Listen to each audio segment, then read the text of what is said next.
Good morning, dear brothers and sisters. Today we will see Exodus chapters 27 and 28. Exodus 27 tells us about the construction of the altar for burnt offerings and the surrounding courtyard. God instructed Moses to build an altar made of acacia wood.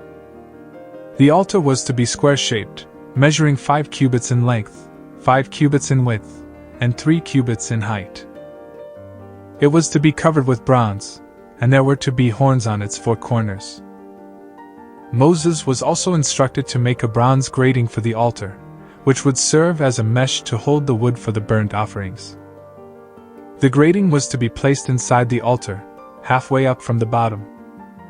Next, Moses was to build a courtyard around the tabernacle.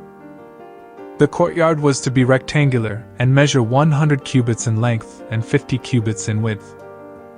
The courtyard was to be surrounded by curtains made of finely twisted linen, supported by bronze posts and hooks.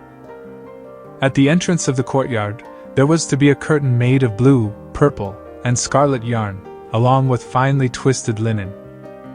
The curtain was to be hung on 4 posts with their bases made of bronze. The courtyard was to be enclosed by a curtain made of finely twisted linen, which would serve as a barrier between the tabernacle and the outside world. This curtain was to be hung on pillars with their bases made of bronze. Exodus 27 teaches us about the importance of the altar for burnt offerings and the separation of the tabernacle from the surrounding courtyard. It shows the meticulous instructions given by God for the construction of these sacred structures.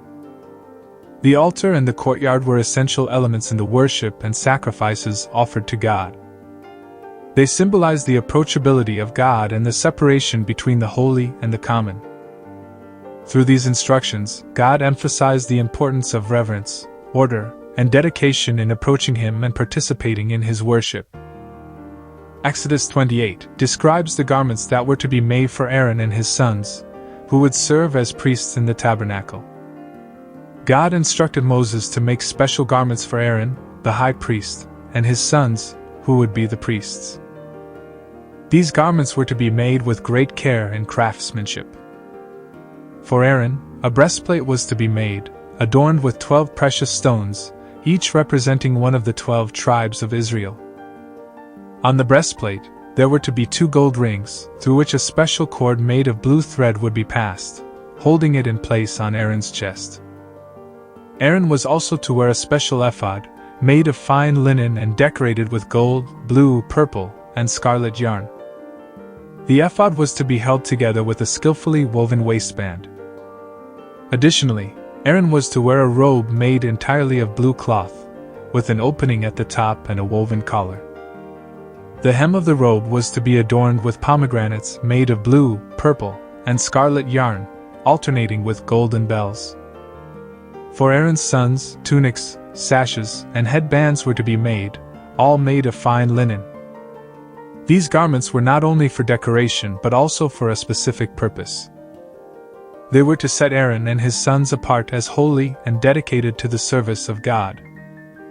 The bells on the hem of Aaron's robe would make a sound as he entered the holy place, ensuring that he would not die before the Lord. Exodus 28 teaches us about the importance of reverence and dignity in the priesthood. The elaborate and carefully crafted garments symbolize the holiness and sanctity of the priest's role in representing the people before God. It reminds us that God calls and equips individuals for specific tasks and responsibilities. Just as Aaron and his sons were chosen for the priesthood, we too are called to serve God faithfully in the roles and positions He has entrusted to us. Through these instructions, God emphasized the significance of honor, respect, and obedience in approaching Him and fulfilling our designated roles in His kingdom. Dear brothers and sisters, we will continue to the next chapters in the next video. God bless you. Amen. Kindly subscribe and share with your friends and family. Thank you.